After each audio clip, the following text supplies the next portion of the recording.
I'm Greg Grugan, and welcome to What's Your Point? Our aim is to be Houston's most relevant, high-energy exchange of political opinion and insight. So far, it's working because our panelists call it like they see it. Let's meet them. Starting us off, Bob Price, Associate Editor of Breitbart, Texas. Next up, Houston attorney and progressive commentator Nyanza Moore. In the 3 spot, Chicano activist and educator Tony Diaz. Batting cleanup, Marcus Davis, radio host of Sunday Morning Live. Next up, former state representative and congressional candidate conservative Steve Toth. And closing us out on the hot corner, Republican strategist Jessica Colon. Okay, let's do it.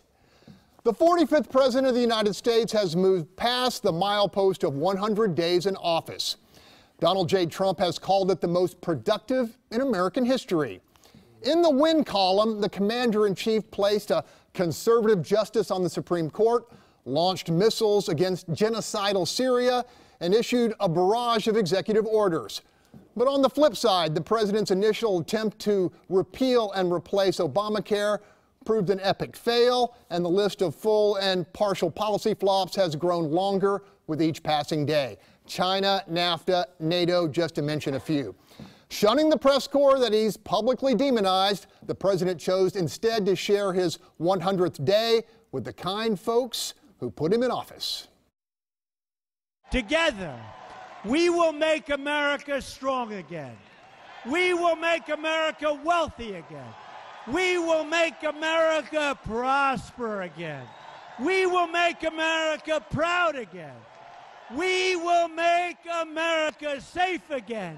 And we will make America great again. We need that. So how do you gauge the president's performance, Marcus Davis? So in honor of the 100 days, I wore this hat on election night, and I'm wearing it tonight for making America great. This thing about making America great again, I still have yet to get anyone to define exactly when that time period was, this greatness that he's talking about, so we can, you know, run a parallel. But when you talked about the flip-flop or the things that didn't get accomplished, you missed out on my favorite. He didn't send Hillary Clinton to jail like he promised. Right. Mexico isn't paying for the wall as he promised. He's not showing his taxes as he promised, and a number of other things. But something that you said earlier, Greg, disturbed me, which was this idea of in the win column was Syria. Huh. I don't understand how Americans think bombing land, literally land where there's nothing there, to be a win. I don't understand why we are locked into this militarism where we believe that we're showing some sort of patriotism when we decide to spend millions of dollars bombing other human beings, even though there weren't any there. I don't consider that a win, and that blind allegiance to militarism and the winning people were the people who made those bombs that sell them and American citizens pay for them. Steve Toth, your assessment. Oh man, I would give him an absolute A+ on sending a new message. On sending a new I'm message. with you, Steve. On sending a new message to the rest of the world that tyrants and thugs can no longer count on a feckless, useless, spineless president. I would give the Congress, Greg, an F- if you can do that. Yes, these wimps don't know how to win. Nyanza. It's so good to be back. So the first 100 days was a win-win for the Democrats. Planned Parenthood will remain funded. The wall will not be funded. We did not get health care repealed and replaced. So those are win-win-wins. Everything that he said he was going to do immediately did not get done. So if you want to say Congress was feckless, they were, because y'all are running Congress. Bob Price. I'm with all of y'all on the feckless Congress, that those guys need to get their act together and get some legislation done. As for the president's 100 days, I'm going to give him a 96 because that's what the voters who voted for him, 96% of them would vote for him again after his first 100 days in office. He's accomplished a lot of great things. Our new Supreme Court justice is one of those. Border security, border crossings are down to unprecedented levels for the last 20 years. Cuban refugees have stopped at the rate of 96% compared to what they were a year ago.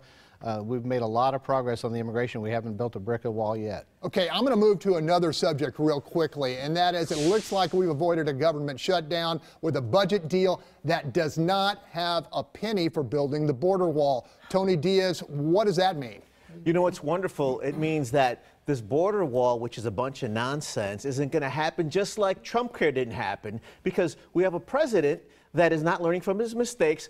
I give Trump an F for his first 100 days because he doesn't finish his assignments.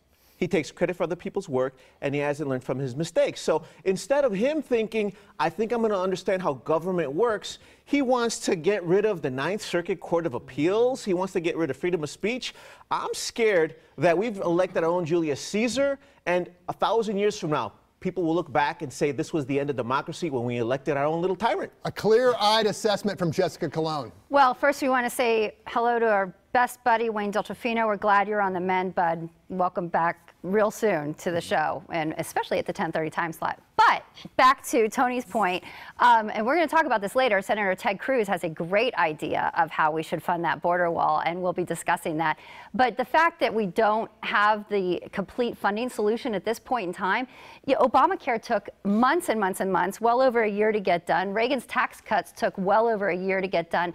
Anytime you appoint a new Supreme Court justice, especially in the likes of Antonin Scalia within the first 100 days, huge grand slam.